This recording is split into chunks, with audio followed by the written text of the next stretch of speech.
We knew it was going to be a tough series this weekend, right? We looked at it before the series and said, okay, wow, you're going up against three incredible arms, and there's a Bowden Francis start in between all that for the Blue Jays.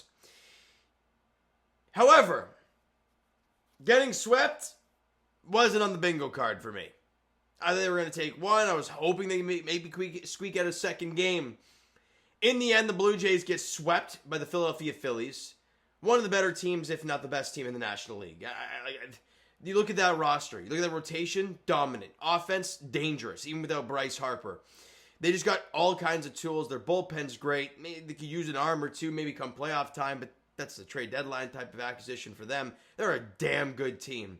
Whereas Toronto Blue Jays, they were on a hot streak. Do I think that the Jays are all of a sudden a bad team? No. However, they ran into a team who is getting hot and ready to get real hot. I mean, I don't know how else to put it, but you lose 11-4 today. Jose Berrios was not any good. The offense, look, when you put yourself in an early hole against Zach Wheeler, it's usually not going to go very well for you, and it didn't. Kyle Schwarber with an RBI single in the first.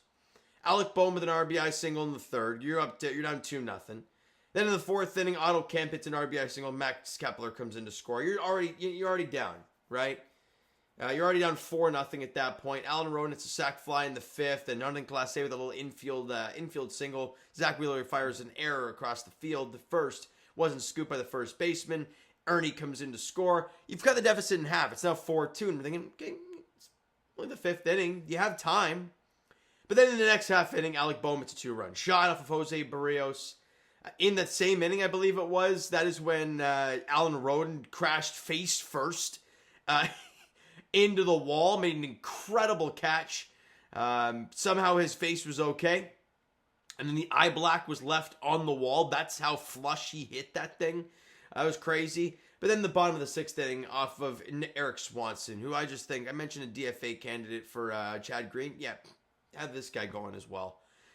Grand slam. Yeah, made it 10-2. It was over. Top of the seventh inning, Will Robertson gets an RBI single. Good on him for his first big league hit, driving in a run. You love to see that for the young fella. Bo Bichette, it's an RBI single, scoring Alan Roden. Yeah, he's 10-4. Awesome. Kyle Schwarber, it's an RBI ground out. Otto Kemp comes in to score. It's 11-4. That's the ball game, right? Yeah, again, it was over early, but I wanted to break all that down for you, and then we can go into details and specific players, because I just need to, okay? Now, first things first, Vladimir Guerrero Jr., I still don't understand what he's doing. Look, he had a nice double yesterday, right? Drove in a run, sorry. Do you feel dangerous with him at the plate, though? Like when you come up and you think, all right, here we go. Something big's going to happen here. All I'm thinking is a bouncer to short, bouncer to third. It's really all I got. Addison Barger's got really cooled down. He was 0 for 3 with a strikeout and a walk today. Looking at his game logs, he had, one hit in this series. He only played in two of the games, but he only had one hit. Kirky was 0 for 4 with a strikeout. The bottom of the lineup, the only guys who did anything today. Right, out of the top 4 hitters, Bo went 1 for 4 with an RBI single. Yeah, that was when you were down 10-2. That's the only hit of the ball game for your top 4 hitters. Rest of the team, Andres Jimenez 1 for 4 with a run scored. Ernie Clement 3 for 4 with 2 runs scored. Alan Roden went 1 for 2 with a run scored, an RBI, and he walked 1, so he had a good day. Will Robertson, an RBI, and holy smokes, went 1 for 4 with an RBI, and even Jonathan Clase 1 for 4. 8 hits for the Blue Jays, 7 of which happened from the guys hitting 5 through 9. 10 strikeouts, walked twice. A lot of those strikeouts happened earlier on in the ball game.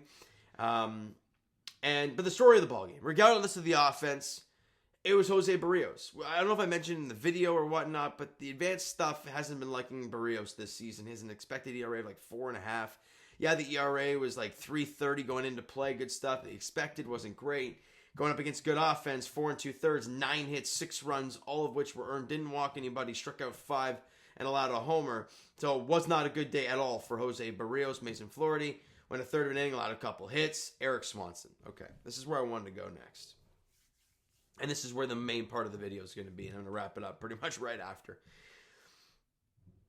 I understand that Teoscar Hernandez, the beloved Blue Jay, was traded for Eric Swanson. And to this day, Blue Jay fans do not forget that. I was watching the Dodgers game last night and I watched Teoscar turn on one and hit a moonshot. We don't forget that. But that does not mean you have to continue to run Eric Swanson out onto the field to try and justify that trade. It's no good. You lost the deal. You traded one of your big power hitters for a freaking reliever. This is the point I'm trying to get at, guys. You don't need to do that. You want to know why? Why are we loving Braden Fisher right now? Because the stuff's nasty. He's coming in, firing some gas, and he's doing really well. What'd you trade him for? The skeleton of Kevin Biggio. Right. And Eric Swanson for Teoscar Hernandez. It's always going to haunt Blue Jay fans.